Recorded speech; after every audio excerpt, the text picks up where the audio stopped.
sudah ketebak ya. Jadi mereka sekarang mulai menggiring opini ya bahwa kepolisian tidak netral. Tim forensik kepolisian tidak netral. Jadi mereka mengusulkan untuk memakai tim dari internasional. Ya, ini videonya. Nah, debat itu ada dua macam ya. Satu debat kusir, dua debat ilmiah berlandaskan hukum. Debat ilmiah berlandaskan hukum ya begitu, proses hukum, pembuktian, tidak asumsi. Kalau berasumsi, yang diperdebatkan fotonya, yang diperdebatkan skripsinya, kan pokok masalah adalah ijazah palsu apa asli. Kepala Laboratorium Komputer Forensik Polri, apa yang dia lakukan? Memanipulasi barang bukti digital.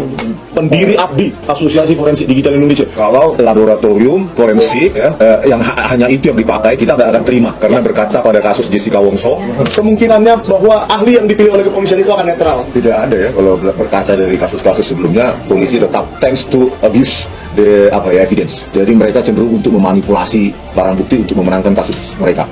Nah, nanti kalau disanggah lagi, wah aparatnya bisa di ini, wah aparatnya parcok, wah tak percaya sama laborat Indonesia, kita harus laborat di luar negeri. Nah, itu udah lain ceritanya, itu film panjang namanya. Siap bersaksi, dan saya meyakinkan pada publik ya bahwa saya harus bilang apa ya, sebagai seorang muslim, apa saya harus bersaksi gitu ya. Baik. Bersaksi bahwa demi Allah Joko Widodo adalah sarjana lulusan Fakultas Kehutanan UGM. Yang pertama, sebenarnya ijazah Jokowi itu ada, tapi ingin playing fiktif agar mendapatkan simpati publik, seolah-olah dia dikuyo-kuyo atau bahasa dia ya dia direndahkan serendah-rendahnya, dihinakan sehina-hinanya. Nah, pada saatnya baru dia kasih tahu. Selalu menantang, laporkan saja. Jangan nanti kalau sudah dilaporkan ngomong kriminalisasi, kemudian membangun narasi-narasi ya yang mendiskreditkan polisi, bahwa polisi tidak netral. Per hari ini dan kemarin-kemarin narasi itu dibangun. Jangan begitulah. Biarkan penyidik bekerja, hukum kita, penyidik kita mempunyai yurisdiksi sendiri, nggak usah bawa-bawa luar negeri, kan begitu. Percaya kepada polisi kita, ini sudah menjadi sorotan publik. Percaya penyidik itu, Mabes Polri itu, Polda itu tidak akan melakukan blunder. Belasan teman kuliah satu angkatan Presiden ke-7 RI Joko Widodo berkumpul di Fakultas Kehutanan UGM. Mereka berasal dari keluarga alumni Fakultas Kehutanan UGM Kaga Mahut angkatan 1980. Belasan teman Jokowi tersebut ramai-ramai memamerkan ijazah kelulusan mereka. Ijazah tersebut disebutnya sama dengan ijazah kelulusan yang dimiliki Presiden ke-7 Joko Widodo tahun 1985. Selain ijazah, mereka juga memperlihatkan foto-foto kegiatan bersama Jokowi saat di kampus maupun ketika naik gunung, termasuk juga foto bersama saat wisuda tahun 1985. Mereka memastikan Jokowi adalah alumni Fakultas Kehutanan UGM dan memiliki ijazah asli. Mengenai rekan seangkatan kami, yaitu Bapak Insinyur Joko Widodo, keabsahan ijazahnya yang dipersoalkan. Dan perlu saya tekankan, ijazahnya adalah ijazah tanda kelulusan Fakultas Kehutanan UGM, bukan ijazah yang lain. Oleh karena itu, pada kesempatan ini kami memastikan bahwa rekan kami Insinyur Joko Widodo adalah bagian dari alumni Fakultas Kehutanan UGM angkatan 1980. It's clear. Ya, saya ini saksi fakta ya. Saksi fakta artinya yang menyaksikan, bukan sekedar katanya-katanya gitu. Saya melihat ya, mendengar, berinteraksi langsung dengan Mas Joko Widodo ya. Ya ini kan apa ya? Ikut jengkel gitu loh. Ada teman digitukan masa terus diam aja gitu. Kalau Pak Jokowinya sih santai aja gitu. Ngapain sih gitu aja diurusin katanya. Baik, ini kan juga yang dipermasalahkan adalah itu Pak Jokowi pakai kacamata itu ya. Ada dua orang pakai kacamata di gambar ini. Yang paling belakang sama Pak Jokowi. Baik. Lalu ketika kita berbicara soal ijazah ini juga kan penomoran ijazah yang seringkali dibahas dan dipermasalahkan. Misalnya punya Pak Jokowi itu 11, 20. Kemudian kalau yang lain ada tanda slash-nya, ada menunjukkan inisial rektornya, kemudian ada slash menunjukkan fakultas dan seterusnya. Tapi memang penomoran di ijazah Anda sendiri juga 4 nomor seperti yang dimiliki oleh Pak Jokowi, yang beredar di dunia maya maksud saya. Sama Pak, persis. Hanya karena kalau di dunia maya yang sebelah kiri kadang-kadang hilang itu. Ya sama Pak, persis sama itu. Jadi nggak ada yang berbeda masa penomoran itu. Ya itu kalau misalnya berbeda itu ya kalau di dunia maya seringkali diedit-edit nggak jelas gitu. Oke. Nah tadi seperti juga yang Anda sebut bahwa Pak Jokowi ini kan seringkali diidentikan dengan Heri Mulyono. Mungkin dapat diceritakan kenapa kok bisa sampai akhirnya diidentikan dengan Heri Mulyono ini menurut Anda? Ya saya nggak ngerti juga Mas ya.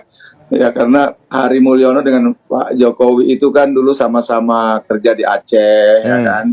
Kemudian lulus bareng, wisuda bareng, saya tahu persis itu Pak Jokowi dengan Pak Heri Mulyono itu lulusnya bareng. Jadi nggak mungkin nomor mahasiswanya Pak Heri Mulyono diambil oleh Pak Jokowi itu ya. Itu nonsen itu ya, lucu-lucuan aja menurut saya itu. Ya karena Pak Heri Mulyono kan terus kemudian menjadi adik iparnya Pak Jokowi almarhum. Ya betul. Nah, itu teman saya juga gitu. Jadi bukan orang siapa-siapa gitu, Mas Aditya. Oke, tadi dan kan semuanya kalau diminta siap dikasih. Baik, kalau Anda katakan tadi ada sekitar 88 sampai 91 angkatan di tahun 1980-an, 67 masih hidup, dan tadi Anda katakan juga siap bersaksi ya bahwa Pak Jokowi memang adalah mahasiswa Fakultas Kehutanan UGM di tahun 1980-an ya? Siap bersaksi, dan saya meyakinkan pada publik ya bahwa apa sih, saya harus bilang apa ya, sebagai seorang muslim apa saya harus bersaksi gitu ya. Baik. Bersaksi bahwa demi Allah Joko Widodo adalah sarjana lulusan Fakultas Kehutanan UGM. Karena Anda adalah teman seangkatannya yang tahu persis bagaimana Pak Jokowi di tahun 1980-an ketika masuk sampai 1985 ketika lulus ya Pak? Oh pasti Pak, Mas Aditya. Baik. Kita ini teman-temannya masih banyak ya, jadi kalau mau ditanya satu-satu pun jadi saksi fakta itu pasti akan bicara apa adanya. Ya memang beliau itu adalah lulusan Fakultas Kehutanan UGM, itu bilang apa? Baik, terima kasih Pak. Masa kita harus disuruh berbohong rame-rame gitu. Ya baik, ya kami sudah mendapatkan poinnya. Sekali lagi terima kasih Pak Mustoha Iskandar atas waktunya telah berdialog bersama kami dan juga meyakinkan bahwa Pak Jokowi adalah alumni dari Fakultas Kehutanan UGM yang masuk tahun 1980 dan lulus di tahun 1985. Sekali lagi kami ucapkan terima kasih Pak Mustoha. Sehat dan sukses selalu untuk Anda. Sudah ketebak ya. Jadi mereka sekarang mulai menggiring opini ya bahwa kepolisian tidak netral. Tim forensik kepolisian tidak netral. Jadi mereka mengusulkan untuk memakai tim dari internasional. Ya, ini videonya. Kepala Laboratorium Komputer Forensik Polri. Apa yang dia lakukan? Memanipulasi barang bukti digital. Pendiri AFDI, Asosiasi Forensik Digital Indonesia. Kalau laboratorium forensik yang hanya itu yang dipakai, kita nggak akan terima. Karena berkaca pada kasus Jessica Wongso, kemungkinannya bahwa ahli yang dipilih oleh kepolisian itu akan netral. Tidak ada ya, kalau berkaca dari kasus-kasus sebelumnya, polisi tetap tends to abuse the evidence. Jadi mereka cenderung untuk memanipulasi barang bukti untuk memenangkan kasus mereka. Jadi sebenarnya mereka ini nggak yakin ya, akan tuduhannya itu nggak yakin. Dan memang mereka tahu ya sebenarnya tuduhannya itu asal ya. Jadi mereka tahu sebenarnya ijazah Pak Jokowi asli itu tahu, tapi mereka sengaja melakukannya.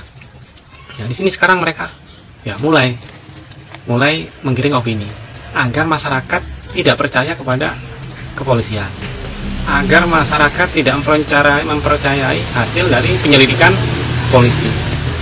Sebelumnya kan mereka sudah mengatakan ya, jadi tidak hanya kepolisian, bahkan pengadilan pun ya mereka katakan seakan-akan pengadilan sudah diatur ya, oleh Jokowi. Pengadilan sudah akan memutuskan bahwa ijazah Pak Jokowi asli, kata mereka ya. Padahal pengadilan belum memutuskan, tapi mereka melakukan itu ya, untuk apa? Agar masyarakat tidak percaya kepada pengadilan ya. Itu tujuan mereka. Mereka sekarang sudah ya, ketakutan sebenarnya, takut untuk ke pengadilan itu takut, makanya mereka menggiring opini agar masyarakat tidak percaya kepada kepolisian, agar masyarakat tidak percaya kepada hasil pengadilan. Itu sebenarnya siasat mereka saja ya. Siasat mereka karena mereka sekarang sudah panik ya. Panik, mereka sudah merasa bahwa mereka akan kalah di pengadilan. Karena buktinya mereka asal, mereka ngawur ya. Bukti-bukti itu asal sebenarnya ya. Sekedar tuduhan saja ya. Jadi kalau kita ya menggunakan akal kita, ya, kewarasan kita, nggak akan percaya sama mereka ya. Pasti itu nggak akan percaya. Kalau masih ada yang percaya sama mereka ya kita tunggu aja ya. Kita buktikan nanti di pengadilan bagaimana ya. Bagaimana hasilnya ya. Itu saja. Terima kasih.